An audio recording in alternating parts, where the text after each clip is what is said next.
ইসলামী আন্দোলন নিয়ে যারা অতীতে লাফালাফি করেছে, বাড়াবাড়ি করেছে, তাদের পরিণাম ভালো হয় না।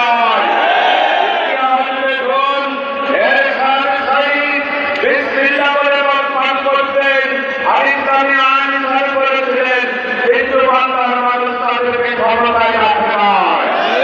আপনারা ওই যত কথাই বলেন, ইসলামকে বাদ দিয়ে, ইসলামী আন্দোলনকে বাদ দিয়ে, জামাত ইসলামীকে বাদ দিয়ে, তাদের তহবিলকে বাদ দিয়ে বাংলায় কোনো সুবিধা করতে পারবেন না।